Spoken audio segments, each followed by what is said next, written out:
بسم اللہ الرحمن الرحیم۔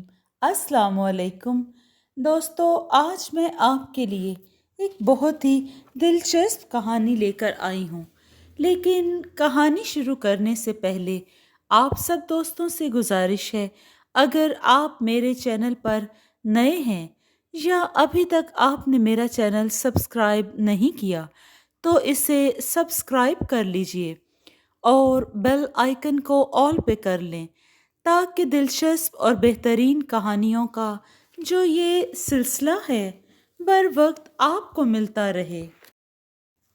ایک حاجی جو حجاج کے قافلے کے ساتھ سفر کر رہا تھا، کسی منزل پر پہنچ کر اتنی دیر تک سوتا رہا کہ جب جاگا تو سب حاجی روانہ ہو چکے تھے۔ اب وہ اٹھ کر چل دیا اور غلط راستہ اختیار کر بیٹھا۔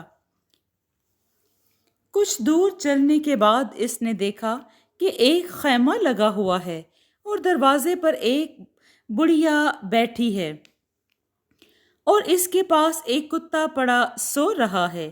حاجی نے خیمے کے قریب پہنچ کر بڑھیا سے کھانا مانگا۔ بڑھیا نے کہا، اس وادی میں جا کر جتنی تجھے ضرورت ہے سانپ شکار کر کے لا، میں انہیں تل کر تجھے کھلا دوں گی۔ حاجی نے کہا، مجھ میں سانپوں کو مارنے کی ہمت نہیں ہے اور نہ کبھی سانپ کھائے ہیں۔ بڑھیا بولی، ڈرنے کی کیا بات ہے، میں خود تیرے ساتھ چل کر سانپ ماروں گی۔ یہ کہہ کر بڑھیا اس کے ساتھ چل کھڑی ہوئی اور کتا ان کے پیچھے پیچھے ہو لیا۔ بڑھیا نے ضرورت کے مطابق سانپ مارے اور انہیں تلنے لگی۔ حاجی نے دیکھا کہ بھوک اور کمزوری سے بے حال ہوں، کھائے بغیر گزارا نہیں، چنانچہ اس نے سانپوں کا گوشت کھایا۔ پھر اسے پیاس لگی اور بڑھیا سے پانی مانگا۔ بڑھیا نے کہا، دیکھ تیرے سامنے کنواں ہے، اٹھ اور جا کر پانی پی لے۔ وہ کنویں پر گیا تو دیکھا پانی کھارا تھا، مگر پیاس اتنی شدید تھی کہ پانی کھارا ہونے کے باوجود پی گیا۔ پھر وہ بڑھیا کے پاس آیا اور کہنے لگا، میں حیران ہوں کہ تو نے اس جگہ آ کر قیام کیا اور یہاں اس قسم کا کھانا پینا ہے۔ بڑھیا بولی، تمہارا ملک کیسا ہے؟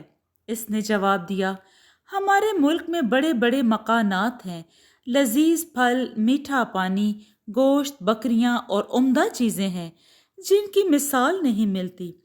بڑھیا کہنے لگی، میں مانتی ہوں، لیکن یہ تو بتا کہ تمہارے اوپر بادشاہ بھی تو ہے جو تم پر حکمرانی کرتا ہے، ظلم و ستم کرتا ہے اور تم اس کے محکوم ہو۔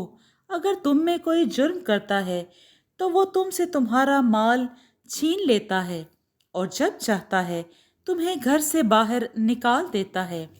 اس نے کہا، ہاں ایسا تو ضرور ہوتا ہے۔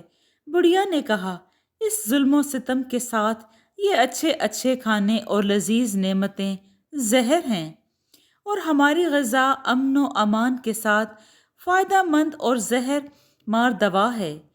کیا تو نے نہیں سنا کہ سب سے بڑی نعمت تندرستی اور امن ہے، اور یہ اسی وقت ہو سکتا ہے کہ جب بادشاہ جو زمین پر خدا کا نائب ہے انصاف پسند ہو اور اچھی سیاست سے کام لے۔ پرانے بادشاہ چاہتے تھے کہ روب داب بس اتنا ہو کہ رعایا اسے دیکھ کر ڈرے۔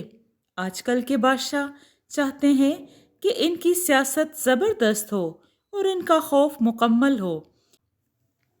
اس کی وجہ اور ہے کہ اب پہلے والے آدمی نہ رہے اور ہمارے زمانے میں بری عادتیں اور برائیاں پھیل چکی ہیں، کیونکہ اب ذلت اور سخت دلی کا زمانہ ہے، جبکہ کینہ و دشمنی عام ہے۔ جب بادشاہ جو خدا کا سایہ ہے رعایا کے حق میں کمزور ہو یا اس میں سیاست اور روب و دبدبہ نہ ہو تو ملک کمزور اور تباہ ہو جائے گا۔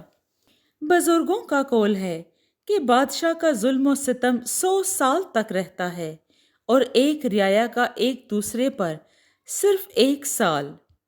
جس وقت رعایا میں ظلم و ستم زیادہ ہو جاتا ہے تو خدا ان پر ایک زبردست اور ظالم حکمران مسلط کر دیتا ہے۔